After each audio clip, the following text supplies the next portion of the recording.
Leksjon 1. Meningsfulle reiseminner. Hva er et spørsmål du stiller for å lære om noens mest meningsfulle reiseminne? Jeg spør ofte, hvilken tur endret perspektivet ditt på livet? Det er et innsiktsfullt spørsmål. Hvordan reagerer folk vanligvis? Mange deler historier om steder som lærte dem verdifulle leksjoner. Hva med deg? Har du hatt en tur som forandret deg? Ja, å besøke en liten landsby åpnet øynene mine for forskjellige kulturer. Det høres berikende ut. Hva lærte du der? Jeg lærte viktigheten av enkelhet og fellesskap. Dette er viktige leksjoner. Reise kan virkelig utvide tankene våre. Leksjon 2. Håndtere digitale distraksjoner. Hva er en liten vane som hjelper deg med å håndtere digitale distraksjoner? Jeg angir bestemte tider for å sjekke telefonen min. Dette holder meg fokusert. Det er en smart tilnærming. Hvordan endrer det dagen din? Det reduserer avbrudd og øker produktiviteten min. Jeg forstår. Jeg begrenser også bruken av sosiale medier i arbeidstiden. Det er gunstig. Sosiale medier kan være veldig distraherende. Jeg er enig. Har du noen andre strategier? Jeg slår av varsler for ikke-essensielle apper. Det høres effektivt ut. Å håndtere distraksjoner er nøkkelen i dagens verden. Leksjon 3. Steder med beste minner. Hva er et sted som føles som om det holder dine beste minner? Min bestemors hage har mange verdsatte minner for meg. Det høres vakkert ut. Hva gjør det så spesielt? Det var der jeg tilbrakte mange gledelige ettermiddager med å leke og lære. Hager kan gi komfort og glede. Lærte hun deg noe der? Ja, hun lærte meg om planter og tålmodighet. Dette er viktige livsleksjoner. Besøker du fortsatt det stedet? Ja, jeg besøker når jeg kan. Det gir meg fred. Jeg kan se hvordan et sted kan inneholde våre mest dyrebare øyeblikk. Leksjon 4. Støtte drømmer. Hva er en liten måte du støtter noens drøm på? Jeg gjør det til et poeng å lytte til ideene deres og tilby oppmuntring. Det er en fantastisk tilnærming.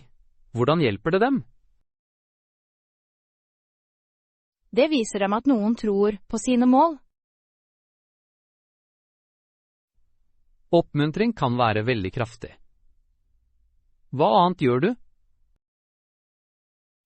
Jeg deler ressurser som kan hjelpe dem med å oppnå drømmene sine. Å dele kunnskap og verktøy er veldig sjenerøst. Ja, det kan bidra til å gjøre drømmer til virkelighet. Å støtte hverandre er avgjørende for vekst og suksess. Leksjon 5. Råd til yngre selv. Hva er et spørsmål du stiller for å lære hvilke råd noen vil gi sitt yngre selv? Jeg pleier å spørre, hva ville du fortalt ditt yngre selv hvis du kunne? Det er et dypt spørsmål. Hvorfor tror du det er verdifullt? Det avslører viktige livsleksjoner og anger. Har du stilt dette spørsmålet før? Ja, jeg lærte at mange mennesker skulle ønske de tok mer risiko. Å ta risiko kan føre til vekst og muligheter. Nøyaktig. Det er viktig å oppmuntre andre til å følge instinktene sine. Jeg er enig. Å lære av tidligere erfaringer former våre fremtidige beslutninger. Leksjon 6. Avslutt uken godt. Hva er en liten vane som hjelper deg å avslutte uken godt? Jeg liker å reflektere over prestasjonene mine hver fredag. Det høres produktivt ut. Hvordan får det deg til å føle deg? Det gir meg en følelse av avslutning og prestasjon. Jeg synes det er lurt. Jeg planlegger ofte for uken fremover. Planlegging bidrar til å sette klare intensjoner for hva som skal komme. Absolutt. Det gir klarhet og fokus. Å avslutte uken positivt forbereder oss på nye utfordringer. Ja, små vaner kan skape et sterkt grunnlag for suksess. Leksjon 7. Planlegging av livsendringer. Hva er et sted du går til når du vil planlegge store livsendringer? Jeg besøker ofte stranden. Lyden og bølgene beroliger tankene mine. Det høres perfekt ut. Hva gjør du der? Jeg sitter på sanden og reflekterer over tankene mine. Naturen kan være veldig inspirerende for beslutningstaking. Nøyaktig. Jeg skriver også ned ideene mine mens jeg er der. Skriving bidrar til å tydeliggjøre tankene dine. Finner du noen forbindelser? Ja, å være nær havet gir klarhet og fokus. Jeg kan se hvordan det kan hjelpe med planleggingen. Leksjon 8. Få tid til det som betyr noe. Hva er en liten måte du tar deg tid til ting som betyr mest? Jeg planlegger tid i uken min for hobbyer jeg elsker. Det høres effektivt ut. Hvilke hobbyer prioriterer du? Jeg liker å male og lese. De gir meg glede og avslappning. Det er gode valg. Jeg setter av helger til familie og venner. Å tilbringe tid med kjære er viktig. Det styrker båndene våre. Ja, å gi tid til oss selv er like viktig. Nøyaktig. Å balansere personlige interesser og forhold holder oss lykkelige. Det handler om å skape tid for våre prioriteringer. Leksjon 9. Lære om favorittrestauranter. Hva er et spørsmål du stiller for å lære om noens favorittlokale restaurant? Jeg spør vanligvis, hvilken rett anbefaler du der? Det er et flott spørsmål. Det kan føre til deilige funn. Ja, matpreferanser avslører mye om en person. Har du oppdaget noen skjulte perler på denne måten? Jeg fant et lite sushi-sted som serverer de beste rundstykkene. Det høres fantastisk ut. Jeg elsker å prøve nye retter. Matopplevelser kan skape varige minner. Nøyaktig. Å dele måltider styrker forbindelsene. Leksjon 10. Hold deg motivert på sakte dager. Hva er en liten vane som hjelper deg å holde deg motivert på sakte dager? Jeg lager en kort liste over oppgaver jeg kan fullføre. Det er en smart tilnærming. Hvordan velger du disse oppgavene? Jeg fokuserer på enkle, raske oppgaver som gir meg en følelse av prestasjon. Det høres motiverende ut. Jeg liker å høre på optimistisk musikk. Musikk kan definitivt løfte humøret. Hva hører du på? Jeg liker pop og motiverende podcaster. De kan være veldig inspirerende. Små vaner holder energien vår høy. Egentlig, å være aktiv hjelper oss med å overvinne langsomme øyeblikk. Leksjon 11. En personlig retrett. Hva er et sted som føles som et personlig tilfluktssted for deg? Jeg finner fred ved en liten innsjø i nærheten av hjemmet mitt. Det høres beroligende ut. Hva liker du å gjøre der? Jeg liker å lese eller bare sitte og reflektere ved vannet. Naturen kan være så beroligende. Jeg føler det samme på fjellet. Fjell gir en følelse av frihet og skjønnhet. Ja, å være utendørs hjelper til med å tømme sinnet. Det er viktig for vår mentale helse. Å finne personlige retreater lar oss lade opp. Leksjon 12. Investere i forhold uten penger. Hva er en liten måte du investerer i et forhold uten å bruke penger? Jeg tar meg tid til å lytte og tilby støtte. Det er meningsfylt. Å lytte viser at du bryr deg. Ja, det bygger tillit og styrker båndet. Jeg deler ofte personlige historier for å skape dypere forbindelser. Deling av erfaringer kan være veldig kraftig. Hva annet gjør du? Jeg skriver håndskrevne notater for å uttrykke takknemlighet. Det er en nydelig idé. Små bevegelser kan ha stor innvirkning. Absolutt. Investering i forhold handler om omtenksomhet. Leksjon 13. Beundre historiske figurer. Hva er et spørsmål du stiller for å lære hvilken person i historien noen beundrer? Jeg spør ofte, hvem inspirerer deg mest fra historien? Det er et dypt spørsmål. Hvorfor tror du det er viktig? Det avslører verdier og ambisjoner. Folk beundrer ofte ledere eller tenkere. Ja, hvem beundrer du? Jeg beundrer Marie Curie for hennes banebrytende arbeid innen vitenskap. Hun er en inspirerende figur.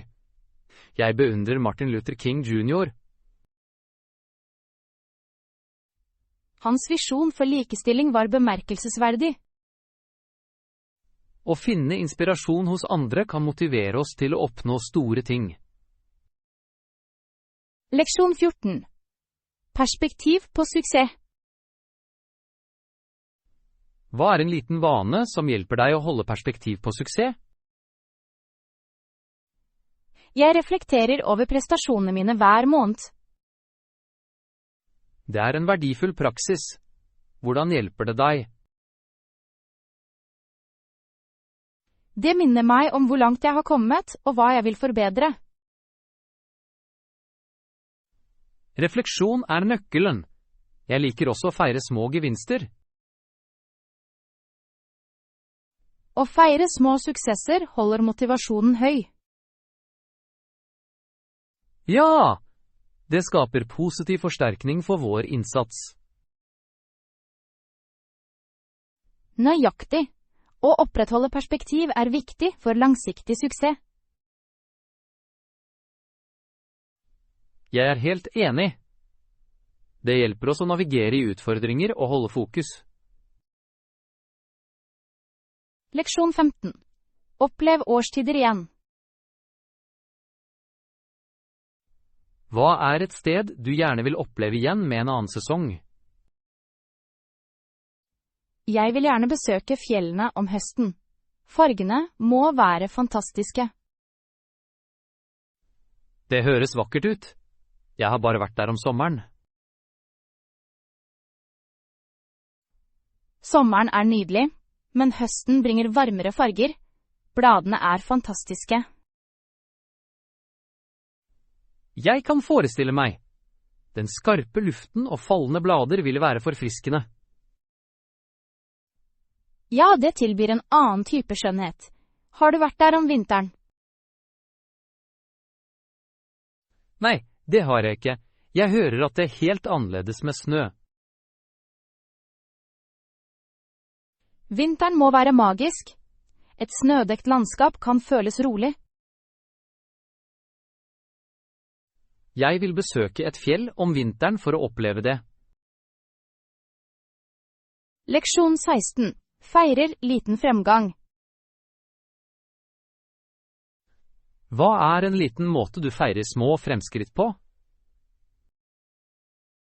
Jeg unner meg favorittkaffen min når jeg fullfører en oppgave. Det er en stor motivasjon. Hva er din favoritttype kaffe? Jeg liker en karamellatte. Det gjør alltid dagen min bedre. Jeg kan forstå det. Jeg belønner meg selv med en bok når jeg når et mål. Bøker er fantastiske belønninger. Hva slags bøker liker du? Jeg liker mysterieromaner. Det lar meg flykte inn i en annen verden. Å feire fremgang, uansett hvor liten, er viktig. Ja, det fremmer motivasjonen vår for å fortsette. Leksjon 17. Å takle endring. Hva er et spørsmål du stiller for å lære hvordan noen takler endring? Jeg spør ofte, hvordan tilpasser du deg vanligvis til nye situasjoner? Det er et gjennomtenkt spørsmål. Det viser en genuin interesse. Ja, det hjelper meg å forstå deres mestringsstrategier. Har du et lignende spørsmål? Jeg liker å spørre, hva gjør du for å føle deg jordet under overganger? Jordingsteknikker kan være svært nyttige. Hva med deg? Jeg mediterer når jeg står overfor betydelige endringer. Det gir meg klarhet. Meditasjon er en fin måte å holde fokus og rolig. Ja, det hjelper meg å omfavne endring i stedet for å frykte det. Leksjon 18. Føle meg mer medfølende. Hva er en liten vane som hjelper deg til å føle deg mer medfølende? Jeg praktiserer aktiv lytting når noen snakker. Det viser at jeg bryr meg. Det er en verdifull vane. Lytte skaper en dypere forbindelse. Ja, det lar meg forstå følelsene deres bedre. Jeg smiler til fremmede. Små bevegelser kan gjøre noens dag lysere. Det er en snill praksis. Vennlighet kan spre seg som skogbrann. Egentlig. Medfølelse fremmer en følelse av fellesskap. Det gjør det. Hver liten handling av godhet teller. Jeg er enig. Sammen kan våre små handlinger skape større innvirkning. Leksjon 19. Lad opp en venn. Hva er et sted du vil ta en venn for å hjelpe dem med å lade opp? Jeg ville ta dem med til en rolig strand. Lyden av bølgene er beroligende. Det høres perfekt ut. Naturen kan være veldig gjenopprettende. Ja, stranden tilbyr fred og en sjanse til å reflektere. Jeg er enig. Noen ganger kan litt tid unna gjøre underverker. Har du en favorittstrand du liker å besøke? Ja, jeg elsker en bortgjemt strand med klart vann. Det må være vakkert. Hva liker du å gjøre der? Jeg liker å svømme og bare slappe av i solen. Leksjon 20. Hold kontakten med mål. Hva er et lite ritual du holder for å holde kontakten med målene dine? Jeg skriver ned målene mine og leser dem hver morgen. Det er en flott praksis. Hvordan hjelper det deg? Å lese dem holder fokuset mitt skarpt og motivasjonen høy. Jeg kan se det. Jeg liker å visualisere målene mine under meditasjon. Visualisering kan være kraftig. Det hjelper til med å manifestere det vi ønsker. Ja, jeg føler meg mer drevet når jeg ser for meg suksessen min. Ritualer, uansett hvor små, kan skape sterke forbindelser til våre mål. Jeg er enig. De hjelper oss å forbli engasjert og inspirert. Leksjon 21. Meningsfulle familietradisjoner. Hva er et spørsmål du stiller for å lære om noens favorittfamilietradisjon? Jeg pleier å spørre, hvilken tradisjon bringer familien din sammen? Det er et gjennomtenkt spørsmål. Hvorfor tror du tradisjoner er viktige? Tradisjoner skaper en følelse av tilhørighet og tilknytning blant familiemedlemmer. Jeg er enig. De har minner som kan verdsettes i årevis. Ja, har du en favorittradisjon fra familien din? Vi har familiemiddag hver søndag. Det holder oss nær. Det høres fantastisk ut. Å dele måltider kan styrke relasjoner. Nøyaktig. Hver uke deler vi historier og latter. Leksjon 22. Må se opplevelser. Hva er et sted du tror alle burde oppleve en gang? Jeg tror alle burde besøke Grand Canyon. Hvorfor tror du det? Utsikten er fantastisk og ydmykende. Jeg er enig. Naturen kan være utrolig inspirerende. Ja, det minner oss om vår lille plass i verden. Har du vært der? Ja, jeg besøkte i fjor sommer. Det var livsendrende. Jeg håper å dra en dag. Hva likte du mest?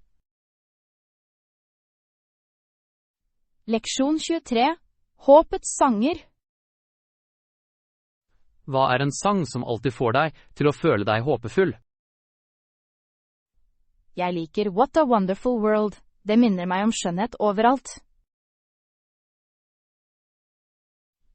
Det er en klassiker. Det tegner et nydelig bilde av verden. Ja, melodien er beroligende og oppløftende. Det gir meg håp. Musikk har en spesiell måte å berøre hjertene våre på. Det kan endre humøret vårt umiddelbart. Hva med din favoritt? Jeg syns Here Comes the Sun er veldig oppmuntrende. Det symboliserer ny begynnelse. Det er et godt valg. Det minner oss om at utfordringer vil passere.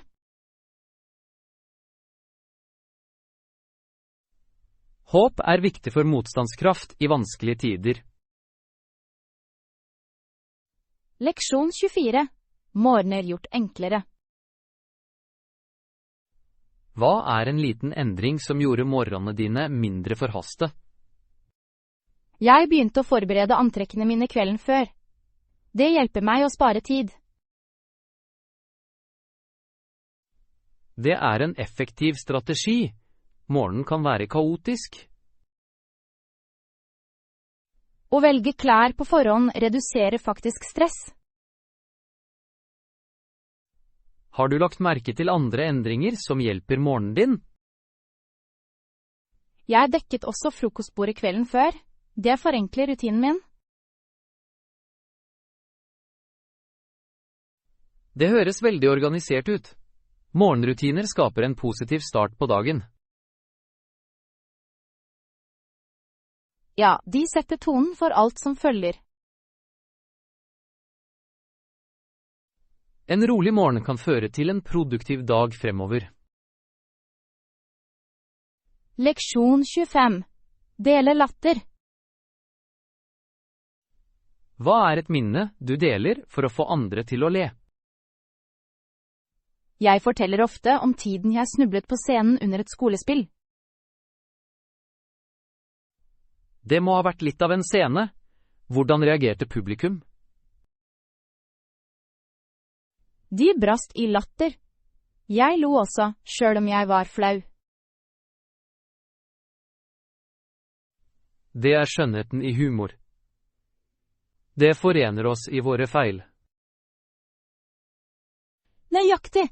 En god latter kan lette ethvert humør. Har du delt denne historien mange ganger? Ja, det unnlater aldri å få en latter fra vennene mine. Latter skaper fantastiske forbindelser og minner. Leksjon 26. Å si nei grasiøst. Hva er en måte du øver på å si nei grasiøst? Jeg bruker mildt språk. Jeg uttrykker takknemlighet før jeg avviser. Det er en smart tilnærming. Det bevarer relasjoner. Ja, folk forstår at jeg verdsetter forespørselen deres selv om jeg ikke kan hjelpe. Har du møtt utfordringer når du sier nei? Noen ganger, men øvelsen har gjort det lettere. Jeg er mer selvsikker nå. Tillit er nøkkelen når du setter grenser.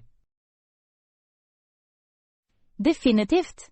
Et klart avslag respekterer begge parter. Å etablere grenser fører til sunnere forhold. Leksjon 27. Låse opp kreativitet. Hva er en ting du gjør for å føle deg kreativ i løpet av uken? Jeg prøver å journalføre tankene mine hver kveld. Det vekker kreativiteten min. Journalføring er en flott teknikk. Hvordan inspirerer det deg? Skriving hjelper meg med å tydeliggjøre ideene mine. Det kan føre til ny innsikt. Innsikt er viktig for kreativitet. Har du skrevet noe interessant?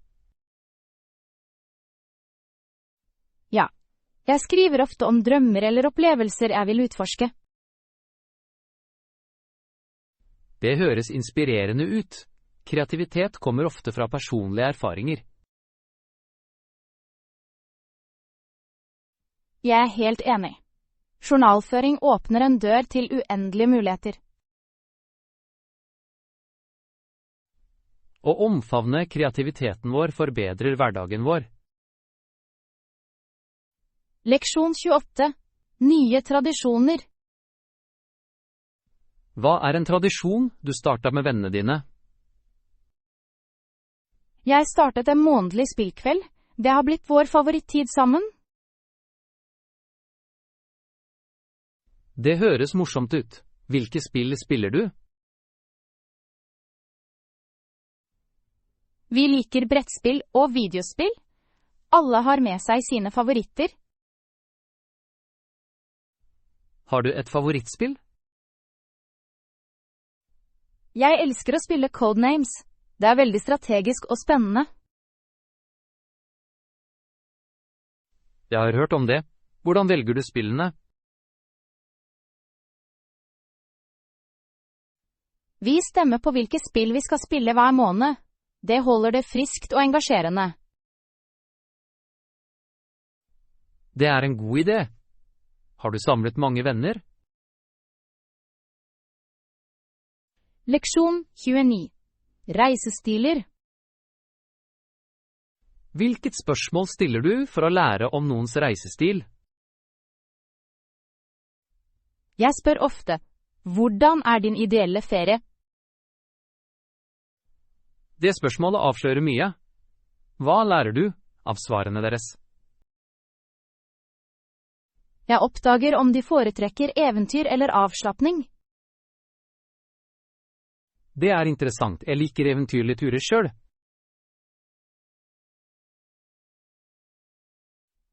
Men jeg setter også pris på en rolig stranddag noen ganger. En balanse mellom eventyr og hvile er perfekt. Nøyaktig! Hva med pakking? Hvordan forbereder du deg? Jeg lager en grundig liste for å sikre at ingenting blir glemt. Leksjon 30. Daglige energivaner. Hva er en liten vane som holder energien stabil gjennom dagen? Jeg starter dagen med et glass vann. Hydrering er viktig. Har du en morgenrutine?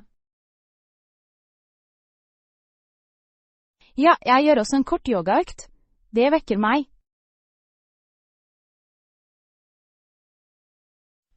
Strekking er viktig for en god start.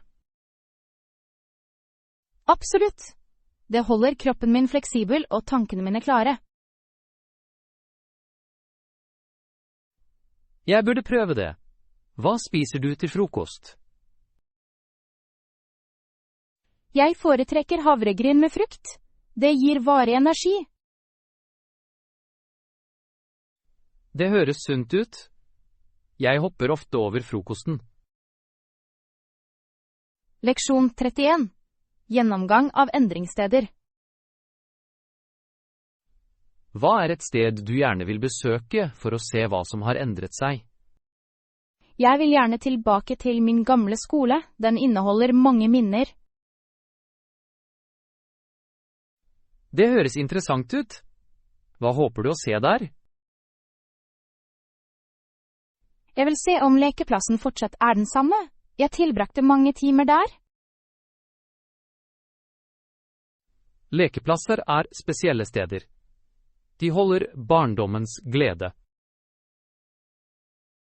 Nøyaktig. Jeg lurer også på om lærerne jeg beundret fortsatt er der.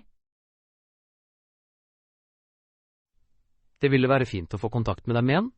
De formet læringen vår. Ja, de har en varig innvirkning. Har du tenkt på et sted? Jeg vil gjerne besøke byen der jeg studerte. Leksjon 32. Feire læringsfremgang.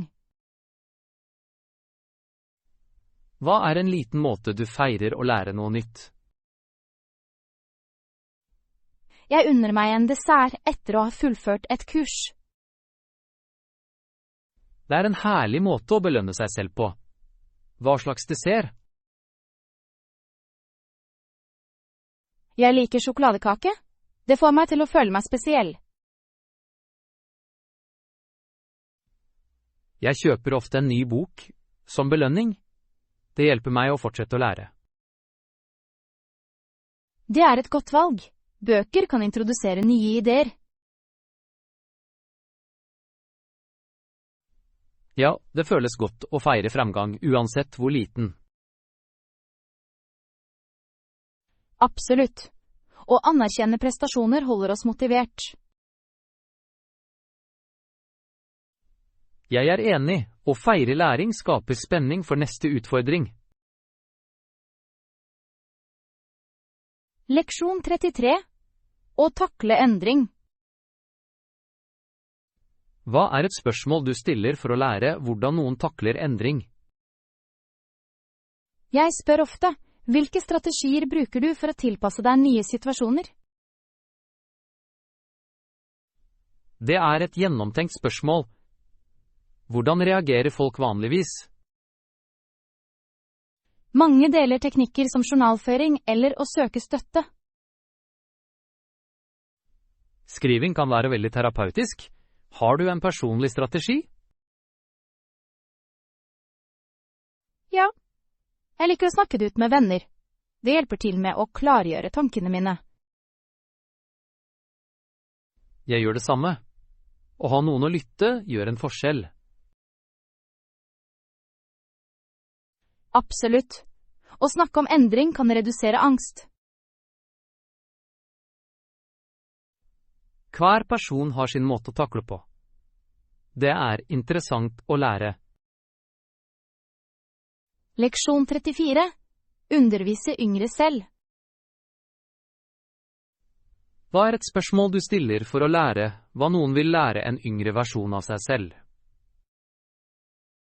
Jeg pleier å spørre, hvilke råd vil du gi ditt yngre selv? Det er et dypt spørsmål. Det avslører verdifulle livsleksjoner. Ja, folk deler ofte sin anger og innsikt. Har du tenkt på hva du vil si til ditt yngre jeg? Jeg vil be meg selv om å omfavne risiko og ikke frykte fiasko. Det er viktig. Å ta risiko kan føre til vekst. Nøyaktig. Unge mennesker bør oppmuntres til å utforske muligheter. Å lære av fortiden vår former en bedre fremtid. Leksjon 35. Opprettholde håp. Hva er en liten vane som hjelper deg med å opprettholde håpet under lange prosjekter?